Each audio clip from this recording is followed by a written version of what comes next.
Ahoj, vítejte u dalšího videa o hodinkách a dneska nás čeká výběr 6 senzačních hodinek s přívlastkem potápěčské. Tak jdeme na to. Možná bychom tady měli zmínit, jak tenhle výběr vlastně probíhal. Kritériem nebyly jen potápěčské vlastnosti, ale taky samotná zajímavost a oblíbenost modelu. Ani tak výběr ale rozhodně nebyl jednoduchý, protože v cenovce, ve které se dneska budeme pohybovat, tedy někde mezi 15 až 30 tisíci korun, už najdete dost zajímavých modelů. Budeme samozřejmě rádi, když nám na konci videa dáte potom vědět do komentářů, jaké modely jsme podle vás vynechali. Každopádně tady je náš výběr. A začneme ve Švýcarsku modelem Tissot Seastar 1000 v kvarcu a s chronografem. Tissot je příkladem toho, jak spojovat sportovní charakter hodinek s dávkou elegance. Model Tissot Seastar 1000 na mesh ocelovém náramku patří mezi nejoblíbenější v řadě Seastar a ohromí taky zajímavým barevným přechodem na číselníku. Mezi znaky, které potápěčské hodinky musí splňovat, je vynikající čitelnost. Ta by se dala snadno ohrozit subčíselníky stopek, nicméně Tissot to vybalancoval dobře a široké ocelové ručky jsou v dostatečném kontrastu. Navíc velmi pomáhá i to, že hodinky mají safírové sklíčko s oboustraným antireflexem, takže se množství odlesků skutečně minimalizuje. Seastar 1000 mají kvarcový, zjednodušeně řečeno bateriový strojek, který je mimořádně přesný. Jde o kalibr ETA G10212, nabízející garantovanou maximální odchylku plus minus 10 sekund za rok. A samozřejmě je tady také funkce stopek s přesností na desetinu sekundy. Přestože by podmínky pro oficiální potápěčskou certifikaci hravě zvládly, přece jen mají voděodolnost do 300 metrů, Tissot je nenechává certifikovat. Je to nejspíš tím, že jsou zamýšleny spíše jako takové stylové, moderní sportovní hodinky, než jako ty klasické potápěčské. Za mě vlastně vůbec nevadí, že v tomto případě hodinky nemají ISO 6425 pro potápěčské hodinky, protože, jak si zmínila, jde tady spíše o ten styl, než o ty potápěčské kvality. Nicméně přece jen tohle video o potápěčských hodinkách, takže na závěr bychom možná mohli zmínit, že Tissot nedávno vydal celkem zajímavý a povedený model Seastar 2000. My už jsme se těmhle hodinkám věnovali v samostatném videu, takže dole vám necháme odkaz. No a jdem rovnou na číslo 2. Značka, bez které si asi neumím představit výběr nejlepších potápěčských hodinek, je určitě Seiko. A proto pod číslem 2 najdeme Seiko Prospex King Turtle. I když u Seika ten výběr vlastně nebyl tak jednoduchý.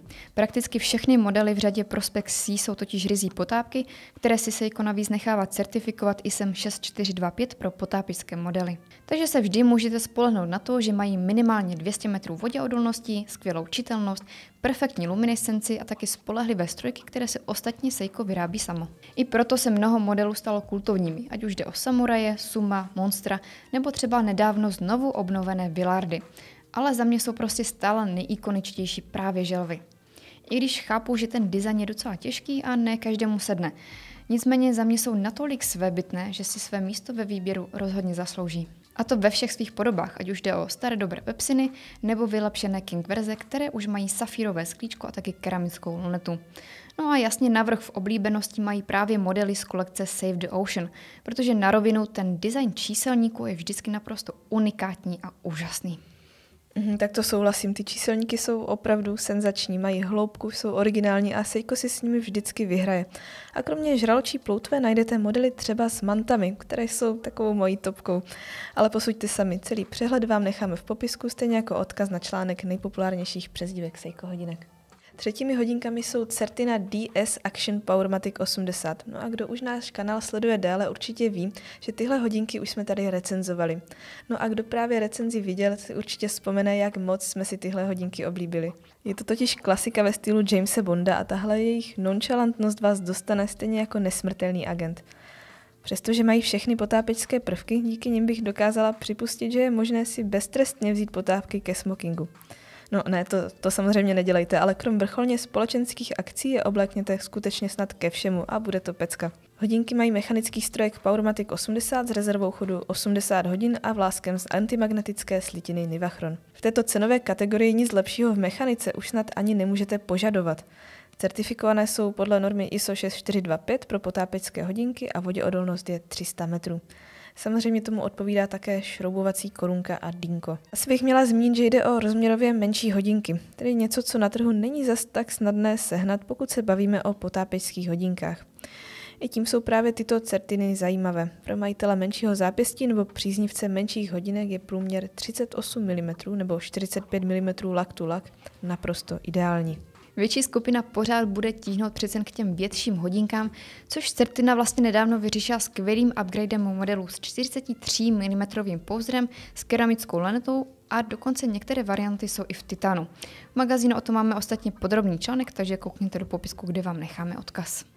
No a jdeme na 4. hodinky, které budou opět od Certiny, nicméně tyhle budou zástupce takového retro stylu. Jde totiž o Certina DSPH 200M. Za nás jsou to jedny z nejkrásnějších retro potápěčských hodinek, které v této cenovce asi můžete pořídit. V době uvedení na trh, tedy v roce 2018, vzbudili opravdu neočekávaný ohlas. Za jejich úspěchem stojí jistě hned několik věcí, ale za mě je to bez pochyby nadčasový design a taky dobře zmáknuté převedení historického modelu do současnosti. Vychází totiž z předlohy, kterou Certina vyráběla už od roku 1967. Aby zachovala pocit autentičnosti, zvolila pro současný model vypouklé hesalitové sklíčko. Nicméně jej opatřila moderní antireflexní úpravou a taky především povlakem chránící jinak docela snadno poškrabatelný plast. Z podobného důvodu sáhla po hliníkové vložce lunety, která se k věrnému retro modelu hodí určitě lépe než lesklá keramická. Jejich historickým pojetím se ale rozhodně nenechte zmýlit. Mají voděodolnost 200 metrů, splňují podmínky pro certifikaci ISO 6425 a o délce rezervy chodu plných 80 hodin by si v 60. letech asi mohli nechat jen zdát. No to asi ano, ale za mě taky naprosto skvěle, že Certina nabízí ve speciálním boxu s adekvátně dopasovaným náhradním řemínkem, takže po výměně dostanou zase jiný vzhled. A určitě musím doplnit, že pro ty, kteří až tak nelpí na autentičnosti materiálu, ale podlehli tomu designu, Certina má novější vyšperkovanou podobu se safírem a krásně zaoblenou keramickou lunetou. Tak a jdeme na 5. hodinky v našem výběru a půjde o japonský Citizen. Takže zástupcem našeho výběru a zároveň výbornými potápkami jsou ProMaster Marine Aqualand. Tyhle hodinky udělají na zápěstí skutečně dojem. A to jak u bazénu, tak při skutečném potápění. Hodinky kromě času sledují aktuální hloubku a mají paměť vašeho posledního nejhlubšího ponoru, což se dá využít pro výpočet bezpečnostních zastávek nebo intervalů mezi opakovanými ponory. Současně nabízí alarm rychlého výstupu, kdy hodinky pípnou, pokud se vynořujete příliš rychle. Jakmile se hodinky ponoří do vody, aktivuje se tzv. Dive mode a jeho senzor je ukrytý na 3. hodině. A protože jsou napájeny světlem, nehrozí jim, že dojde baterie. Na dostatečné nabití navíc upozorňuje senzor na 10. hodině. Citizen ProMaster Aqualand už zkrátka nejsou jen běžné analogové potápky, ale taky takový jednoduchý, za to funkční hodinkový počítač. To je vlastně pravda. Mě nicméně nadchly nejen po té funkční stránce, ale vlastně i designové. Pepsi schéma nejspíš nikdy nevyjde z mody a dodává hodinkám skutečně sportovní charakter. Významným prvkem je určitě hloubkový senzor na 9. hodině a taky tlačítka, která ovládají přídavné funkce. Ostatně tyhle střely už tady Eliška rozebírala v podrobné recenzi, takže vás rovnou přesměruju na odkaz. No a jdeme na poslední 6. hodinky v našem dnešním výběru a těmi jsou opět Citizeny, ale především první certifikované potápěčské hodinky řízené GPS na světě. Podle mě by vlastně i tato věta stačila jako dostatečný důvod, proč jsou Citizen ProMaster Satellite Wave na seznamu top potápek. No a těch důvodů je vlastně mnohem víc. Synchronizace pomocí GPS družic samozřejmě patří mezi prémiové funkce. No ale dneska se bavíme o potápěčských hodinkách, takže se pojďme podívat hlavně na tyto kvality. Hodinky mají například režim dive, kdy se omezí všechny nepotřebné funkce. Pokud tedy pod vodou zavadíte o nějaké tlačítko, ručky zůstanou ve své poloze a dál sledují pouze čas. Samozřejmě mají certifikaci pro potápěčské hodinky a Citizen je dále vybavil také funkci tlumení nárazu. Zjednodušeně hodinky poznají, že došlo k nárazu a zablokují rotor, aby nedošlo k vychýlení ruček. Samozřejmě jsou taky napájeny světlem a mají ukazatel stavu nabití a dokonce i ukazatel intenzity nabíjení. No a teď bacha, při plném dobití vydrží ve tmě běžet 2 roky a v úsporném režimu dokonce 7 let. No a to je u solárních hodinek docela nadstandard.